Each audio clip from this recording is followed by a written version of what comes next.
물고기, 그리스도인이란. 필자는 요한복음의 마지막 부분, 그러니까 요한복음 21장을 정리해 보았다. 이 말씀을 부활 시기의 복음과 연관하여 함께 묵상해 보시면 도움이 될 것 같다. 복음 마지막 장에 나오는 갈릴레아 호숫가에서의 이 발현은 처음에 제자들을 부르셨던 바로 그곳이었다. 이 똑같은 장소에서 요한복음의 가장 감동적인 향기가 전해지고 있겠다. 이야기는 그리스도를 다시 만남으로써 물고기를 많이 잡을 수 있었다는 내용과 그리스도께서 아침 식사를 준비하셨다는 내용, 그리고 마지막으로 그리스도와 베드로와의 대화, 이 세 부분으로 구성되어 있다. 필자는 의도적으로 두 번째 부분에서 시작하여 세 번째 사랑 고백에 관한 내용을 다루고 마지막으로 처음 장면으로 돌아가서 끝내도록 하겠다. 특히 베드로와의 이 만남을 통해 제자직의 직분을 이해할 수 있지만 실은 모든 그리스도인들에게도 이 직무의 본질이 주어졌음을 강조하고 싶어 이 글을 쓴다. 함께 묵상해 보고 싶다. 첫 번째, 아침 식사. 먼저 예수께서 준비하신 식사를 보도록 하자. 그분께서 십자가에 달리신 이후에 사도들은 일상의 삶으로 돌아갔다. 고기를 잡던 그들이 달리 무엇을 할 수 있었겠는가? 스스로에 대한 실망과 환멸, 허무한 인생, 세상에 대한 덧없는 꿈에 대한 처절한 경험을 하고 난 이후 제자들은 모든 것을 내려놓고 고향으로 돌아갔다. 마치 80년의 인생을 산 모세가 생의 마감을 기다리며 어쩔 수 없이 살았던 것처럼 그들도 모든 것을 뒤로하고 예전의 삶으로 돌아갔다. 이렇게 절망 속에서 체념하며 살아가는 그들에게 주님께서 세 번째 나타나셨다. 아주 조용히 말이다. 그분께서는 이 세상에 태어나실 때에도 고요한 마구간을 선택하실 만큼 조용하게 오셨고 부활하신 이후 등장하실 때에도 개선문을 통과하는 가이사르처럼 시끄럽게 나타나지 않았다. 제자들을 부르실 때에도 조용히 부르셨고 마지막 발현 때에도 고요한 발걸음으로 다가가셨다. 마치 언제나 낯선 사람처럼 말이다. 그러나 제자들은 그분을 금방 알아차리게 된다. 왜냐하면 첫 번째 고기잡이 장소에서 참으로 감동적으로 부르셨던 장면과 너무나 흡사했기 때문이었다. 곧 에고 에이미, I am who I am 이라는 심적인 자기 계시로 자신들을 불렀던 그 감동적인 충격을 결코 잊을 수 없었기 때문이었다. 폭풍우 치는 호수 한가운데에서 무리를 걸어오셨던 그분을 만났던 순간도 바로 이 충격이었다. 그래서 그분을 금방 알아차리고 다가갔던 것이다. 하지만 이 첫 번째 장면은 마지막으로 돌리겠다. 그러면 두 번째 장면으로 넘어가 보자. 고기 잡던 사람들은 모두 7명이었다. 시몬 베드로, 토마스, 나타나엘, 제베데오의 두 아들과 다른 두 제자를 다 합치면 모두 7명인데 7번째 날의 모든 시간을 뜻한다. 성 아우스팅의 해석에 의하면 바닷가의 끝이 물가인 것처럼 물가의 끝이 또한 세상의 끝이 되겠다. 죽은 자들의 부활이 이 세상 끝에서 이루어지리라는 것을 간직하고 있는 숫자가 바로 이 7이라는 숫자다. 그분은 세상의 끝자락인 호숫가에 서 계신다. 물가의 끝, 곧 영원한 세계가 시작되는 바로 이 세상의 끝자락에 서 계셨다. 식사를 준비해 놓고서 말이다. 복음은 이렇게 전하고 있다. 육지에 올라와 보니 숯불이 있었고 그 위에 생선이 놓여 있었다. 고 말이다. 그리고 그 옆에 빵이 있었다. 라고 말이다. 배신한 베드로에게 신의를 저버리고 전부 도망가버린 제자들에게 차려준 음식치고는 진수성찬이다. 그러나 이 장면은 성체성사에 대한 이야기가 되겠다. 체험 만찬 때 제자들의 발을 씻겨주심으로써 곧 세상을 섬기며 살아야 한다는 사명을 주시기 위해 성체성사를 세우셨다면 이제는 그 성체성사를 완성하고 있겠다 하겠다. 그분이 물가에서 준비하신 음식은 숯불 위의 생선이었다. 물론 빵도 있었지만 여기서 핵심은 빵이 아니라 생선이다. 요한복음 6장에 5,000명을 먹이신 빵의 기적 이야기가 나온다. 그때 한 아이가 보리빵 5개와 물고기 2마리를 가지고 등장했다. 그걸로 빵의 기적을 일으켰다. 그런데 왜 성체성사에 빵만 쓰고 물고기는 쓰지 않을까? 그것은 남은 조각을 모은 것이 성체성사였기 때문이다. 먹어버린 빵과 물고기는 성체성사가 될 수 없었다. 남은 조각을 모은 것이 성체성사의 예형이었고 교회의 예표가 되었다. 교회도 모인다는 뜻이다.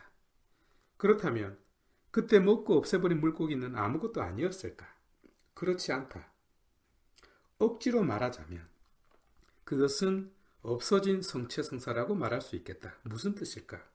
이는 성체성사 때마다 봉헌되었다가 매번 없어진다는 뜻이다. 다시 말해서 성체성사 안에 녹아있는 또 다른 성사인 셈이다. 신앙인이 성체성사를 바라볼 때 눈으로 볼 수 없는 성사의 본질은 믿음으로 바라보게 된다. 그런데 믿음으로 바라보아야 하는 그 성사 안에 더 깊이 감추어져 있는 성사의 의미를 가리키고 있겠다. 텍스트는 베드로와 제자들이 무태 도착했을 때 숯불이 있었고 그 위에 생선이 놓여 있었다고 전한다. 성경에서 숯불, 안트라키아라는 단어는 딱 2번 나오는데 지금 이 순간과 베드로가 배신했던 그날 밤에만 나타난다. 베드로가 배신했던 그날 밤에 숯불이 있었다는 사실은 베드로 자신의 내면적 상태를 말해주고 있다.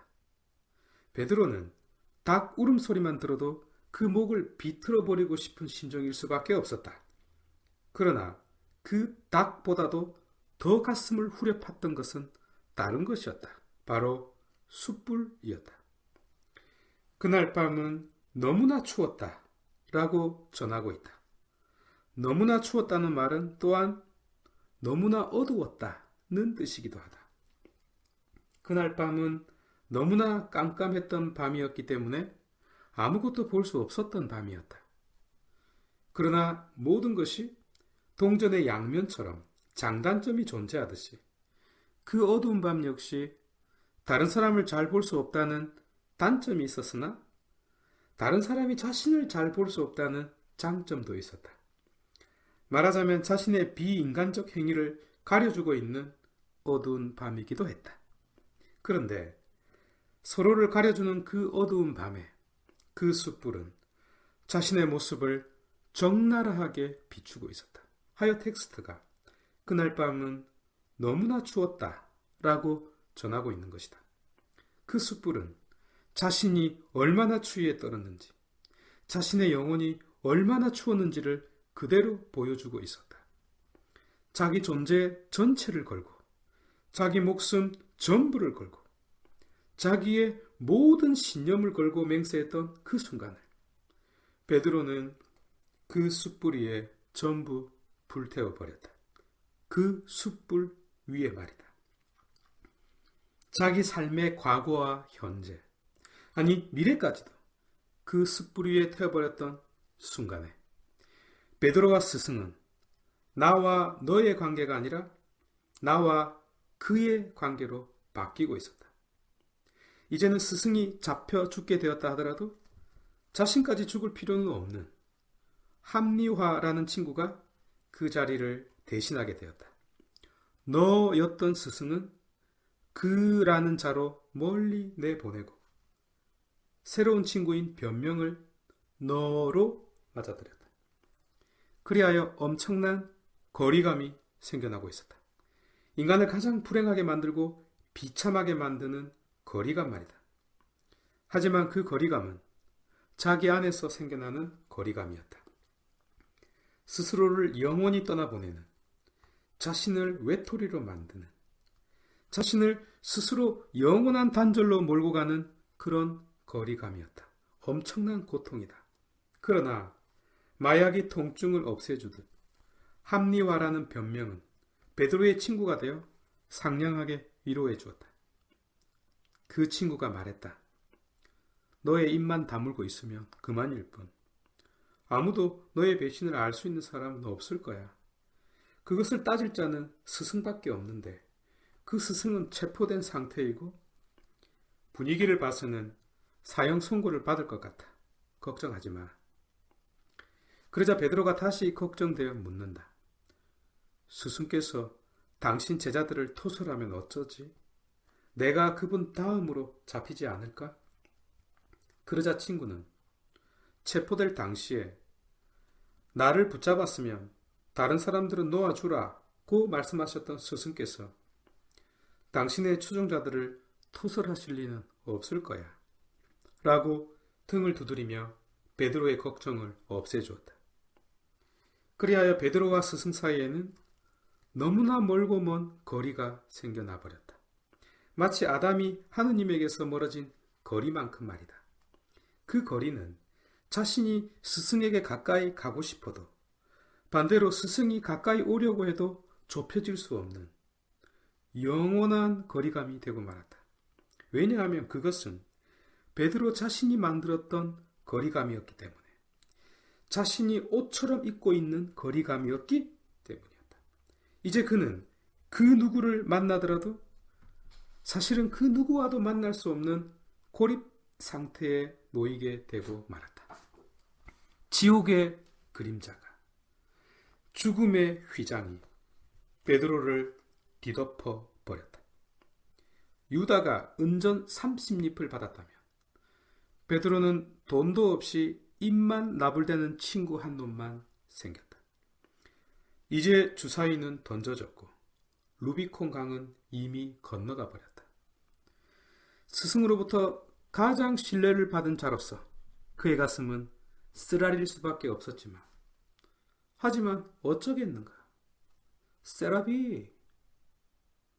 가슴 아픈 일이지만 그는 그 숯불 위에 자신의 모든 꿈과 희망, 그리고 열정과 미래를 태워버리면 그만이었다. 목숨을 건질 수 있다면 그깟 신이쯤이야 얼마든지 버릴 수 있었다. 이제 그 사건은 지나갔고 그 숯불의 불은 꺼졌다.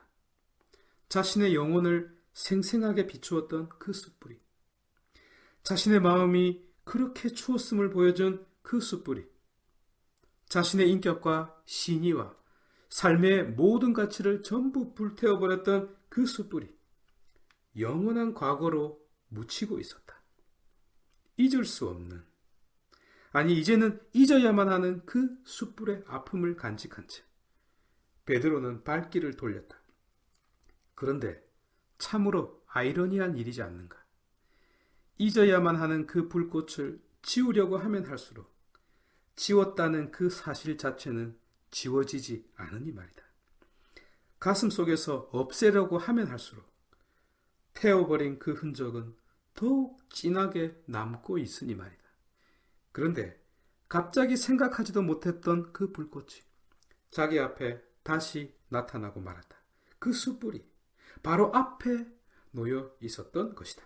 그것도 아침에 말이다. 하여 그 숯불 앞에서 베드로는 아무 말도 할 수 없었다. 그분이 왜 이런 것을 준비하셨을까? 그분은 베드로의 가장 아픈 그 불꽃을, 베드로의 심장을 태워버렸던 그 불꽃을, 베드로의 영혼을 태워버렸던 그 불꽃을 사실은 베드로를 지켜주는 불꽃으로 보여주셨던 것이다. 마치 모세가 불타는 떨기나무를 바라보면서 자신의 삶을 치유받았던 것처럼 말이다. 그분은 베드로를 불태워 죽일 것 같았던 그 불꽃이 베드로를 태워 없애도록 내버려둔 것이 아니라 떨기나무처럼 불이 붙어도 타지 않도록, 다시 말해서 죽음의 불꽃이 베드로를 삼키지 못하도록, 불이 붙었는데도 그 가슴이 타지 않도록 보호해주고 계셨던 것이다. 베드로는 스승을 떠났지만 스승 예수님은 베드로를 떠난 적이 없었다.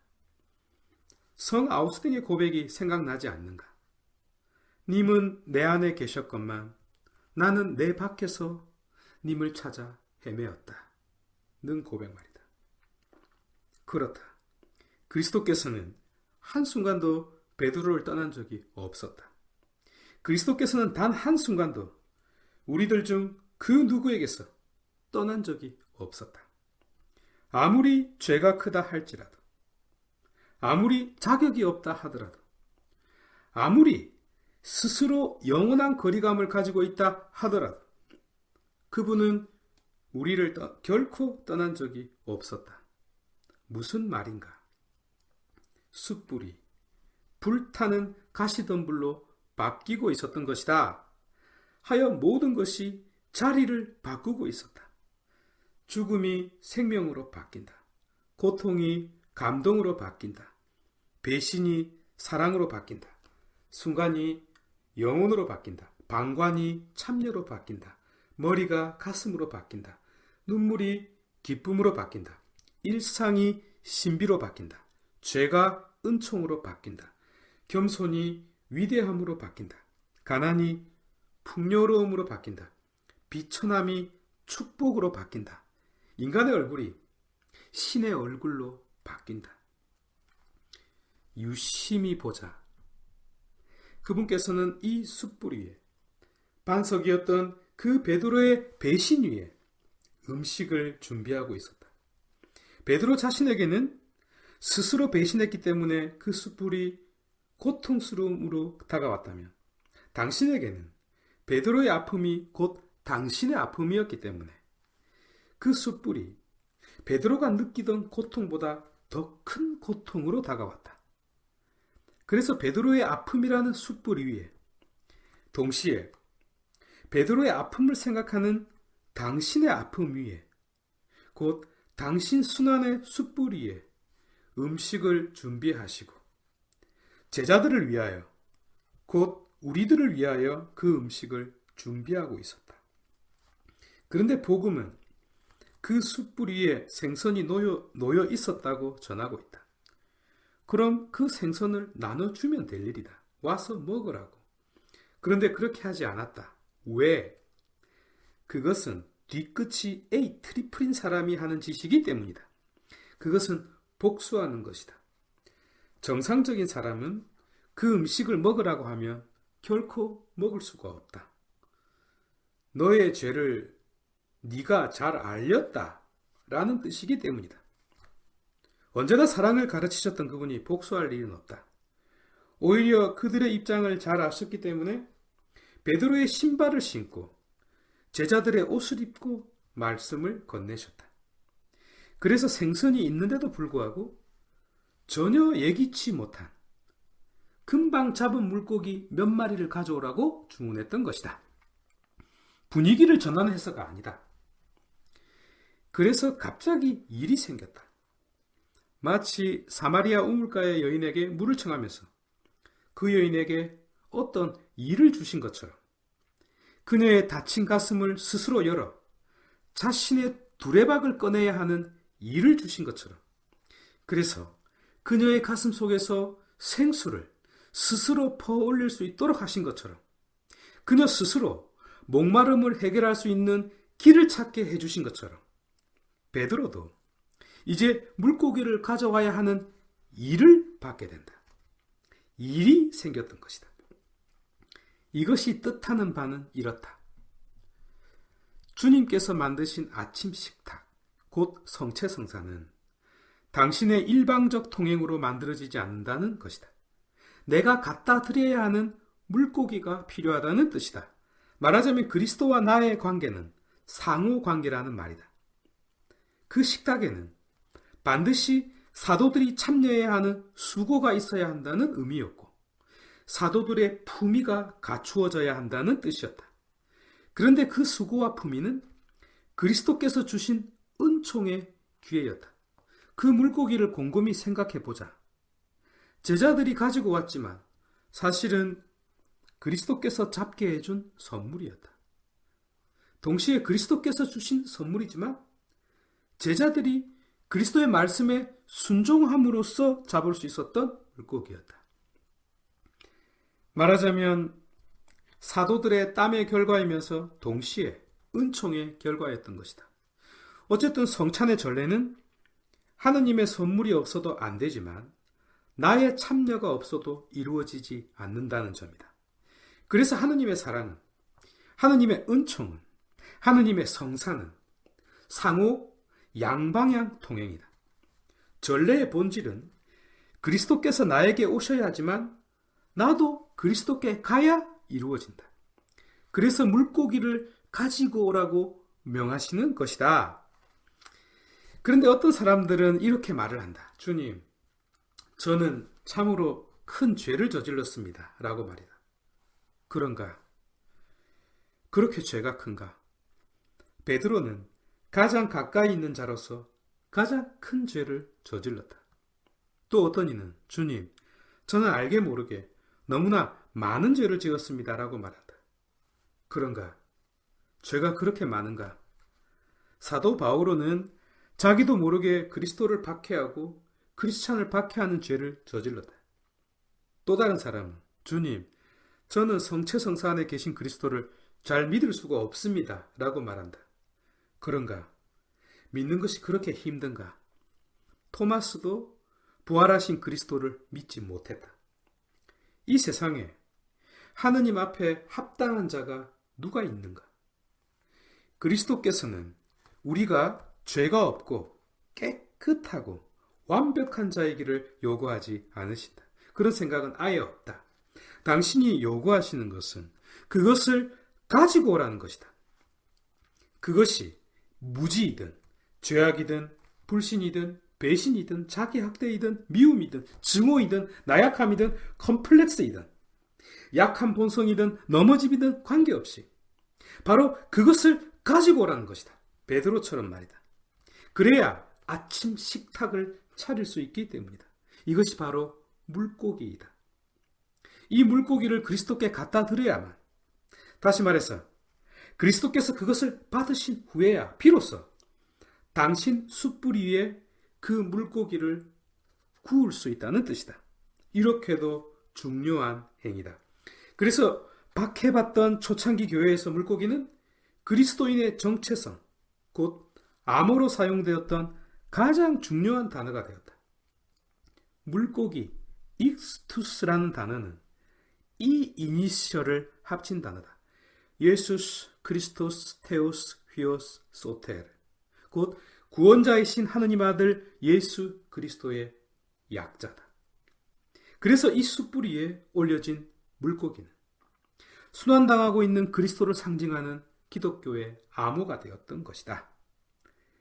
자기 자신을 온전히 불태워야만 빛날 수 있는 촛불처럼, 자기 자신이 온전히 녹아 없어져야만 맛을 낼 수 있는 소금처럼 물고기는 성체성사를 더욱 값지게 만드는, 소위 보이지 않는 재료였던 것이다.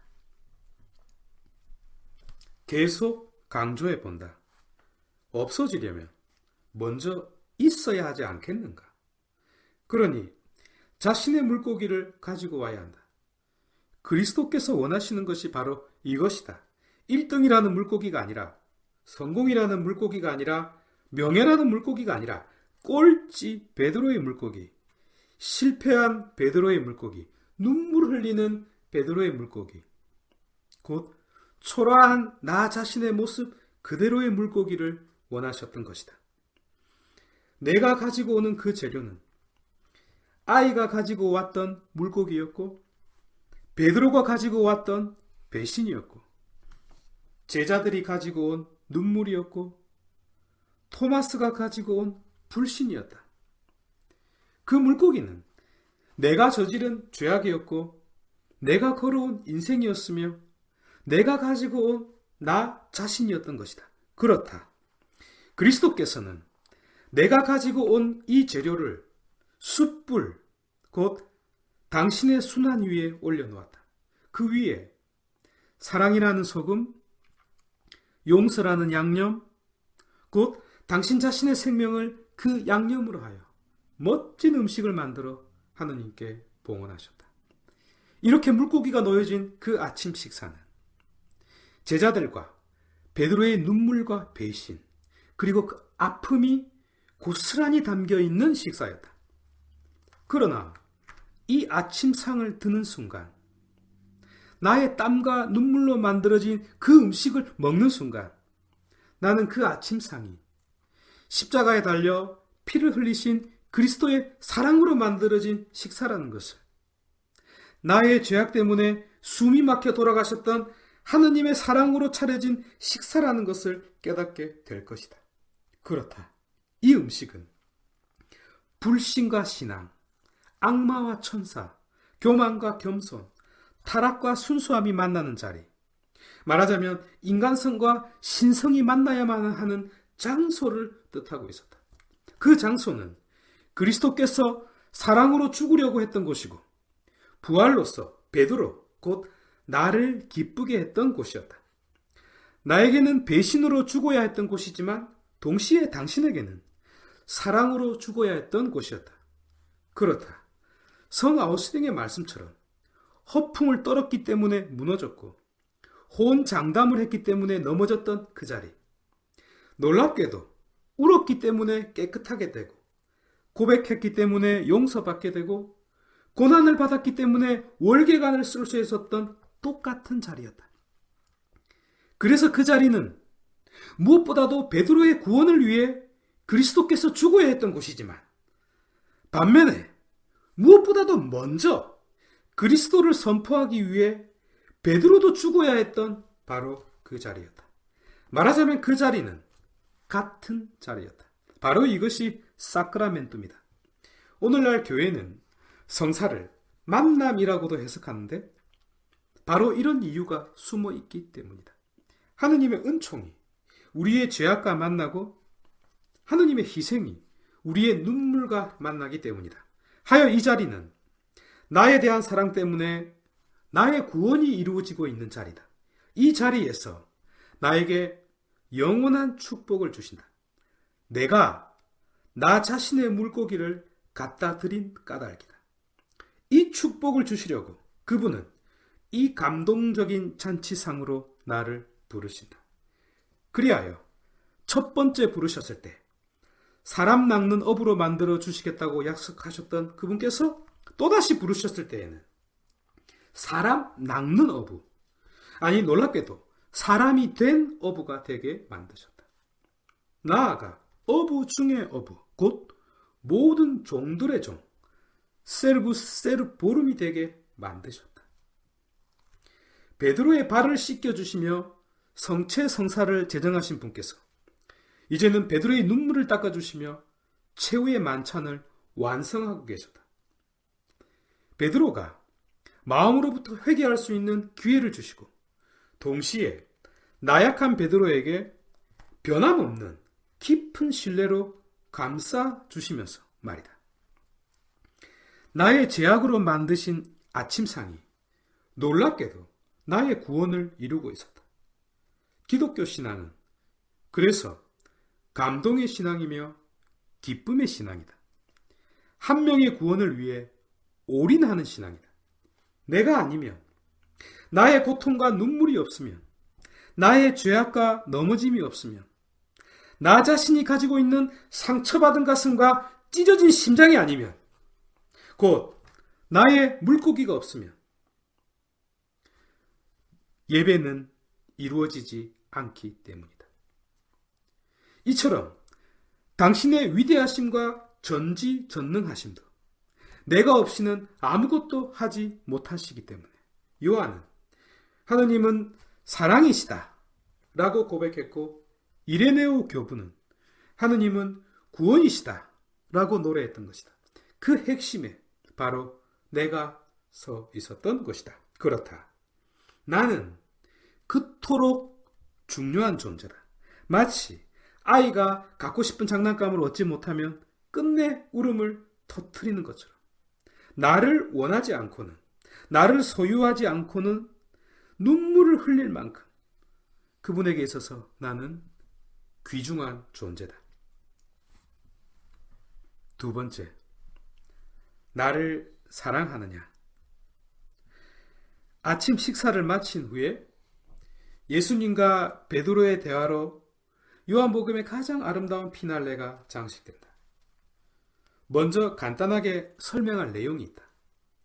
사랑하느냐는 세 번의 질문과 사랑합니다는 세 번의 대답이 오고 간다. 흔히 우리 눈에는 말장난하는 것처럼 보일 수 있겠다. 하지만 장난치는 것이 아니다. 사랑이라는 단어가 다르기 때문이다. 이 세 번의 사랑 고백은 세 번의 배신과 세 번의 화해와 치유를 뜻한다. 세례를 받을 때 세 번 죽는 것처럼 곧 세상에 대해서, 죄에 대해서, 자기 자신에 대해서 죽지만 다시 일어나는 것을 뜻한다. 죽음이 생명으로, 죄악이 은총으로, 배신이 사랑으로 바뀌는 것이다. 잘 아시다시피 사랑에는 세 단계, 곧 에로스, 필로스, 아가페가 있다. 그리스 철학의 이 사랑의 구분은 흔히 육체적 사랑, 인간적 사랑, 신적인 사랑으로 이해된다. 이 대화에서 그분께서는 아가페 사랑으로 두 번 묻는다. 베드로는 인간적 사랑으로 대답한다. 그리고 마지막에는 베드로처럼 인간적 사랑으로 묻는다. 베드로는 변함없이 세 번 모두 인간적 사랑으로 대답한다. 무슨 의미가 담겨 있을까? 이 각각의 질문과 대답 다음에 그리스도께서 베드로에게 내 양들을 돌보아라 라는 사명을 주신다. 그런데 이 세 번의 사명이 또한 각각 다르다. 요한복음의 마지막이 바로 이 사명으로 요약 완성된다는 것을 강조하고 싶다. 그분은 먼저 요한의 아들 시몬아, 너는 이 사람들보다 더 나를 사랑하느냐?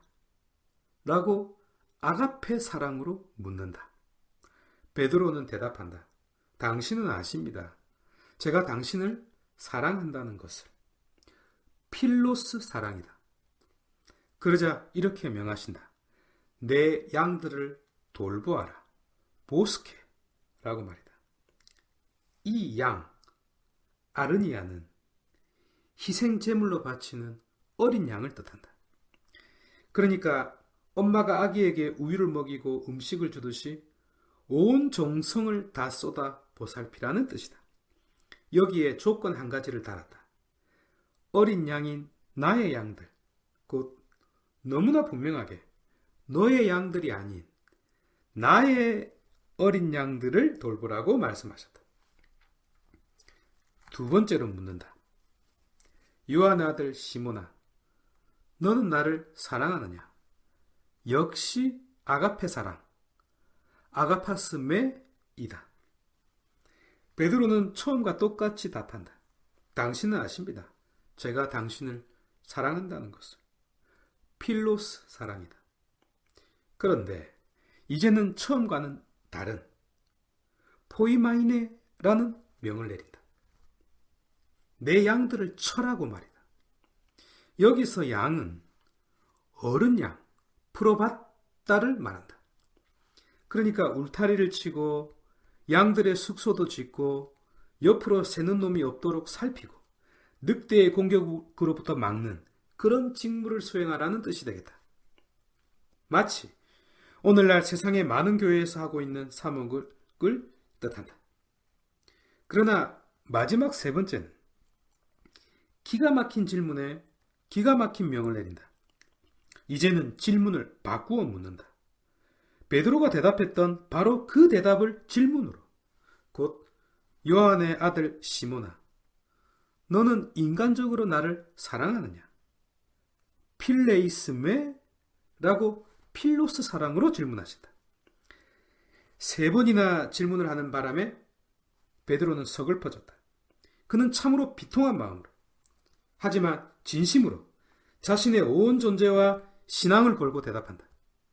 그러나 그 대답은 자기의 입장에서 나오지 않았다. 그는 자신을 믿을 수 없다는 것을 이미 알아버렸기 때문이다. 그래서 베드로는 자신의 위치가 아닌 주님의 입장에서 대답했다. 이는 신앙 고백이다.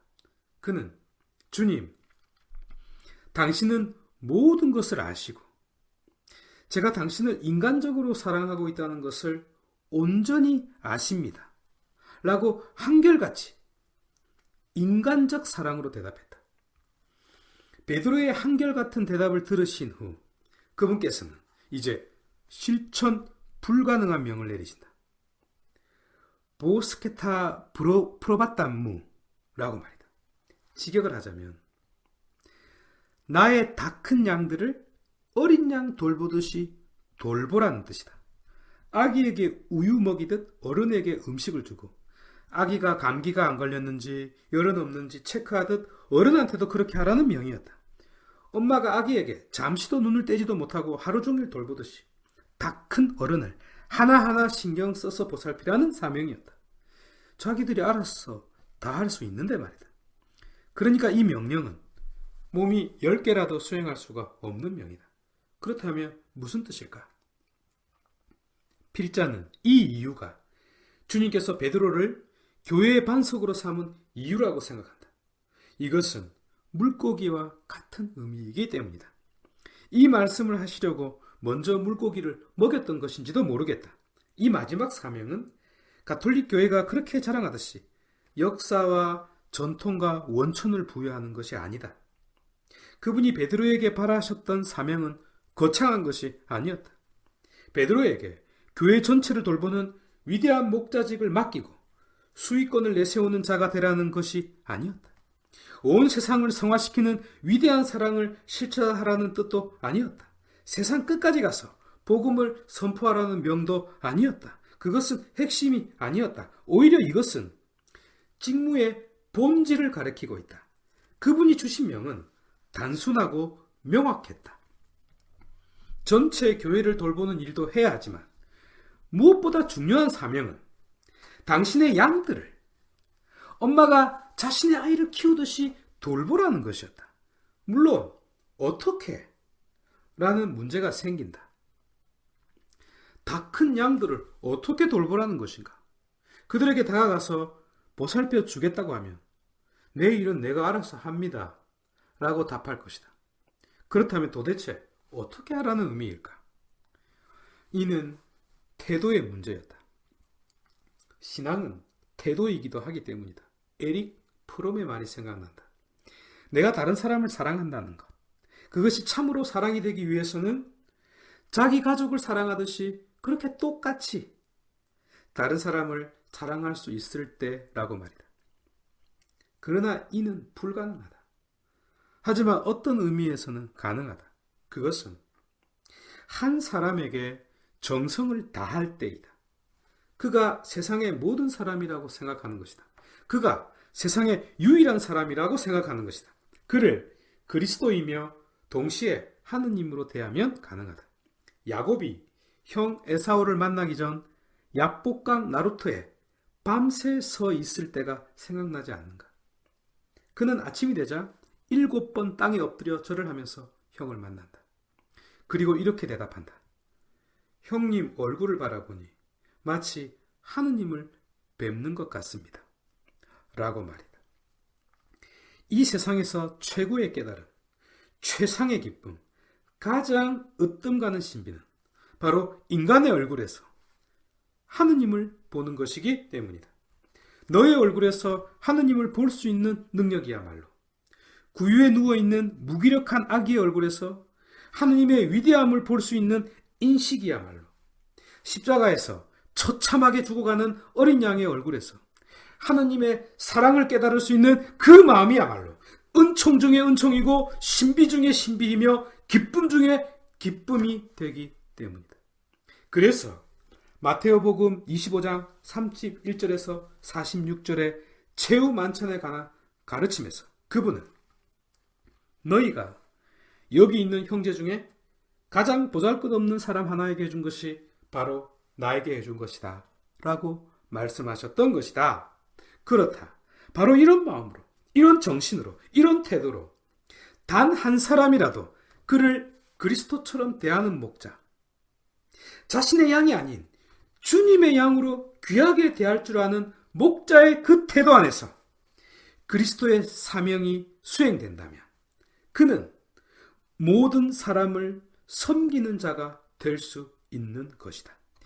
그리스도께서 주신 이 세 번째 직무를 가슴 속에 간직하고 살았던 베드로는 그 직무의 본질을 수행하고자 그리스도와 똑같은 모습으로 십자가에 달렸고 세상의 모든 양들, 곧 자신의 양이 아닌 그리스도의 양들을 섬기기 위해 거꾸로 십자가에 못 박혔다. 세상을 바꾸어 보려고 거꾸로 못 박힌 것이 아니었는데 그는 그렇게 하여 세상을 바꾸어 놓았다.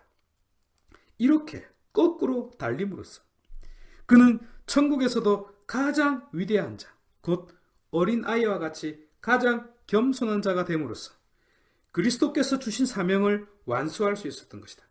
이러한 이유 때문에 필자는 교회가 베드로의 사명 위에 세워졌다고 생각한다.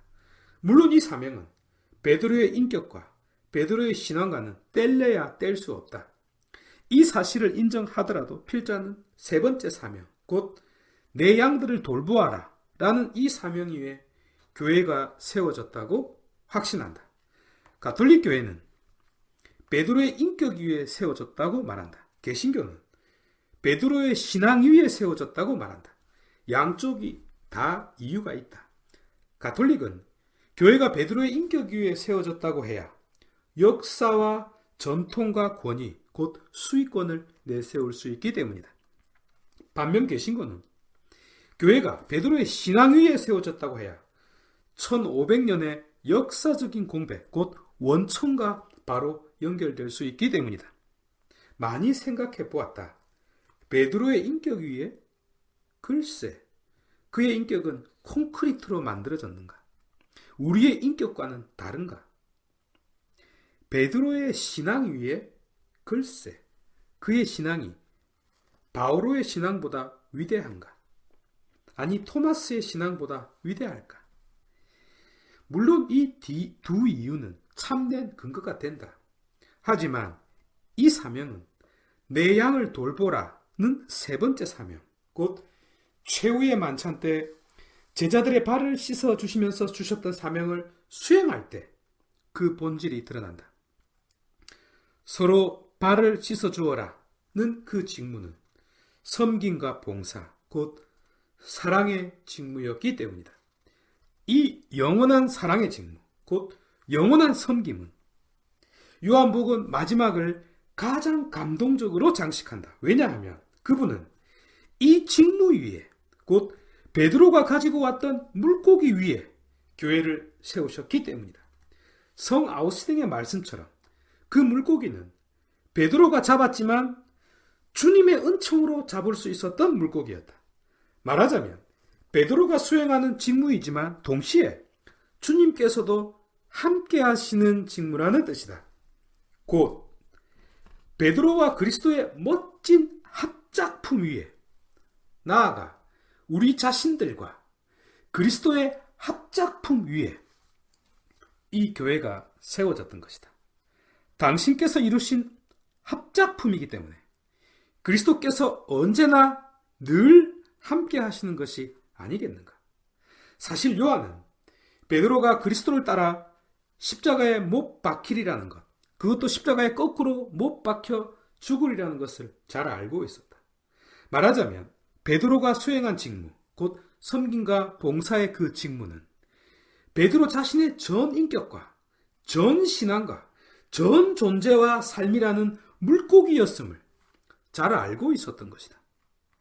거듭 강조하지만 그의 섬김과 희생이라는 물고기는 동시에 그리스도께서 베드로에게 차려준 아침상이기도 했다. 가장 보잘것없는 사람 한 사람에게 쏟아붓는 베드로의 이 사랑, 동시에 그리스도의 은총인 바로 그 사랑에서 교회가 탄생했다. 이는 베드로가 예수님을 사랑했던 그 사랑, 곧 거창한 아가페 사랑 말고 보잘것없는 그 인간적인 사랑만 있으면 되는 것이었다.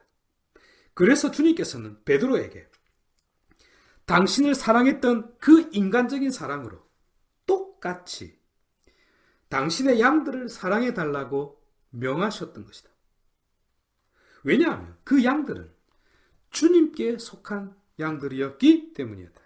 곧 베드로가 아닌 베드로의 주님께서 당신의 양들을 위해서 목숨을 내어 놓으셨기 때문이었다.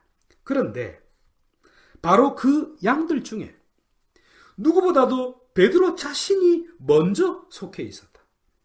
그래서 주님께서 베드로에게 명하시고 있는 것이다. 너도 나처럼 되어라 라고 말이다.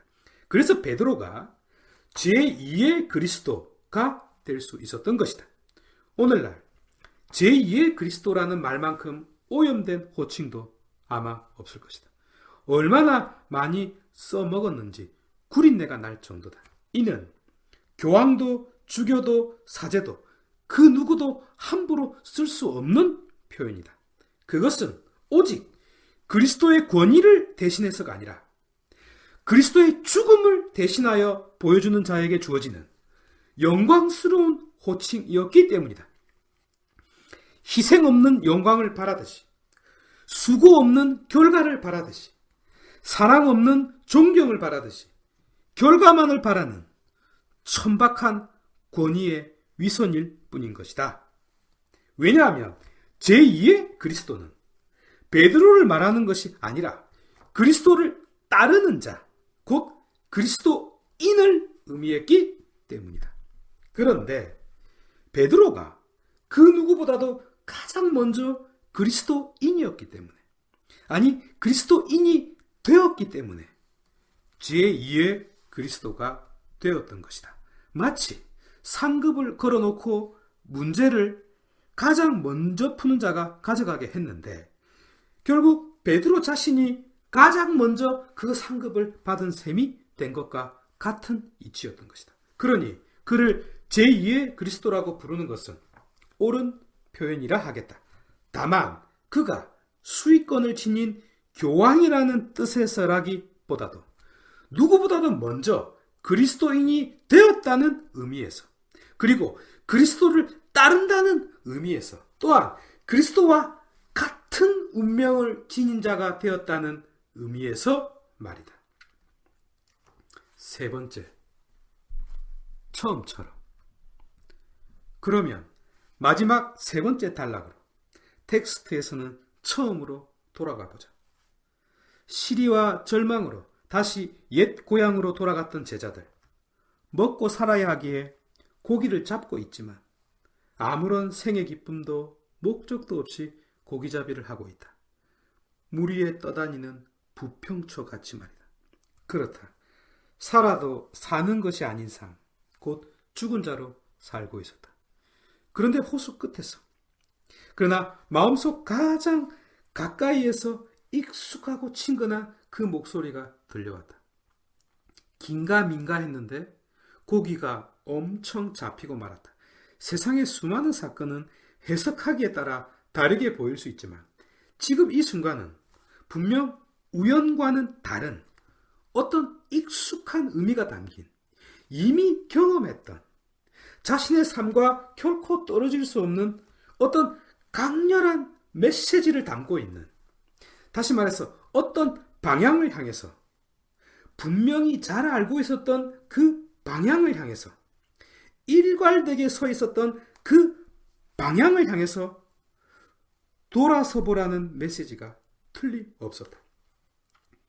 가장 사랑을 많이 받은 제자가 이 메시지를 먼저 알아차린다. 그래서 이렇게 외쳤다. 주님이시다 라고 말이다. 이 주님이시다는 감탄사와 토마스의 나의 주님이라는 말은 같은 의미다. 이 의미가 강의의 결론으로 들어가는데 길잡이 노릇을 하겠다. 요한은 세례자 요한으로 하여금 하느님의 어린 양이 저기 가신다 라고 말하게 했지만, 동시에 토마스로 하여금 나의 주님 그리고 나의 하느님이라고 말하게도 했기 때문이었다. 다시 첫 장면으로 돌아가 보자. 가장 사랑받았던 제자가 주님이시다 라고 외쳤을 때 그 말을 듣고 베드로는 외투를 걸치고 헤엄친다. 아무것도 아닌 것 같지만 낯선 장면이다. 헤엄을 치려면 입고 있던 옷도 벗어야 쉽게 헤엄을 칠 수 있다. 그런데 오히려 불편하게 외투를 걸치고 간다. 외투는 가난한 사람들에게는 전 재산이 되기도 하지만 여기서는 예의가 되고 있다. 그를 만나기 전에 자신을 돌아보는 행위다. 그래서 그를 만나기 전에 그를 향해서 준비하는 행위가 되겠다. 그래서 그가 외투를 걸치는 것은 준비 중의 준비, 곧 방향을 틀기 전에 방향이 되는 것이다. 이는 아직 방향을 잡지 않았지만 이미 방향을 잡은 것과 같으며 아직 떠나지 않았지만 이미 떠난 것과 같은 행위가 되는 것이다.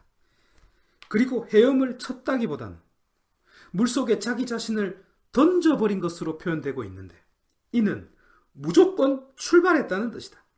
이 순간을 집중적으로 보자. 베드로가 겉옷을 걸치고 있다. 누구를 만나려고 자신의 옷깃을 여미고 있는가? 세상에서 가장 존귀한 분, 곧 인생의 가장 중요한 의미가 되는 분을 만나기 위해서였다. 옷을 입고 나서는 무조건 자기 자신을 물속에 빠뜨렸다. 가야 할 곳을 어서 가야 하기 때문이다. 그는 어디로 가고 있는가? 어디로 그리 급하게 가고 있는가? 바로 내가 가야 할 그곳으로 가고 있지 않는가? 모든 문제를 해결해주는 그곳으로 말이다. 나를 불태우는 숯불이 아니라 불이 붙어도 나를 태워 없애지 못하도록 나를 보호하고 있는 그곳으로 그는 뒤도 돌아보지 않고 가고 있다. 모세를 지켜주셨던 그 생명의 불꽃을 향하여 가고 있다. 성모님의 태 안에서 구원의 씨를 감싸고 있었다. 그 하느님의 손길이라는 숯불이 있는 곳을 향하여 가고 있다. 마치 그 불꽃이 자신을 덮어서 지켜주시리라는 것을 이미 알고 있는 것처럼 그는 가고 있다. 내 삶의 치유가 일어나는 그곳으로 자신을 위해 아침상을 마련해 놓고 있는 그곳으로 말이다. 내가 아니면 아침상이 마련되지 않기 때문에 나의 실패와 죄악과 비천함이라는 물고기를 가져가지 않으면 그 아침상이 결코 준비되지 않기 때문에 베드로는 그 모든 것을 가슴에 품고 헤엄쳐 가고 있었다. 그렇다. 베드로는 자신의 눈물이라는 물고기로 준비된 그 아침상, 동시에 그리스도의 눈물과 슬픔이라는 양념으로 차려진 그 사랑의 아침상을 받기 위해서, 그리고 구원을 이루는 그 아침상을 받들기 위해서 누구보다도 먼저 가고 있었다. 눈물 없는 빵을 먹어보지 않는 자와는 인생을 논해서는 안 되는 것처럼 세상의 모든 사람의 가슴을 껴안기 위해 그는 세상의 모든 양들의 눈물이 가득 담긴 그 아침을 기꺼이 먹었던 것이다. 맛있어서가 아니라 그것을 먹어야만 자신을 기다리고 있었던 영원한 직무를 받을 수 있었기 때문이었다. 자신을 참으로 어부가 되게 만드는 직무. 다시 말해서 세상에서 가장 높은 교황이 아닌 가장 낮은 자로 모든 일을 섬기는 직무. 십자가에 거꾸로 매달릴 수 있는 그 영광스러운 직무. 참으로 제2의 그리스도가 될 수 있는 그 영원한 섬김의 직무를 받을 수 있기 때문에 그는 아침상을 받들었다. 그렇다. 자신의 발을 씻겨주시면서 주셨던 그 사랑의 직무, 그리고 자신의 눈물을 닦아주시면서 주셨던 그 구원의 직무를 받을 수 있는 그곳으로 베드로는 자신의 몸을 던지고 있다. 세상에서 가장 여리고 가장 아픈 사람의 가슴을 어루만져 주리라는 그 직무를 주시려 기다리고 계시는 그분을 만나기 위해 그는 기꺼이 헤엄쳐 가고 있었다. 나오면서 렛츠고. 지금까지 나는 눈물을 흘리고 싶어도 흘리지 못하고 살았는지도 모르겠다. 그러나 이제는 눈물을 흘릴 수 있는 곳, 가슴을 칠 수 있는 곳으로 갈 수 있게 되었다. 내가 가야만 아침 상이 차려지는 그곳이 기다리고 있기 때문이다. 그러니 내가 잡은 물고기가 있어야 요리할 수 있는 그곳으로 달려가 보도록 하자. 내가 없으면 꽃이 피어도 봄이 아니라고 말씀하시는 그분을 만나러 가보자. 내가 없으면 시작할 수 없다고 말씀하시는 그분을 만나보자. 내가 가지 않으면 이 세상과 연결될 수 없다고. 그래서 내가 와야 세상과 연결될 수 있다고 말씀하시는 그분을 만나 세상을 연결시켜보자. 바로 그곳으로 베드로는 달려갔다. 드디어 자신이 참으로 자기 자신이 될 수 있는 그곳으로, 참으로 인간이 될 수 있는 그곳으로, 제2의 그리스도가 될 수 있는 그곳으로 그는 뒤도 돌아보지 않고 무조건 헤엄쳐 갔다. 그러니 이제 옷을 입을 때에도 마음속으로 내가 가야 할 곳을 향해 서 있도록 하자. 교회에 올 때 내가 가야 할 곳을 향해 차 시동을 켜보자. 그리고 도착해서는 내 존재, 내 삶, 나의 모든 물고기로 요리를 해주시는 그리스도의 아침상을 받들도록 하자. 당신의 살과 피, 곧 당신의 생명과 사랑으로 만들어주신 그 물고기를 반드시 드시기 바란다. 그리고 집으로 갈 때 내가 도달해야 할 호수의 끝을 그려보고 그곳을 향해 시동을 걸어보자. 그리고 집에 와서 눈을 감기 전에 나를 향하고 있는 그분의 눈길을 느껴보도록 하자. 이미 내 안에 와 계시는 그분의 손길을 말이다. 긴 시간 경청해 주셔서 감사하다. 유익한 시간이 되었기를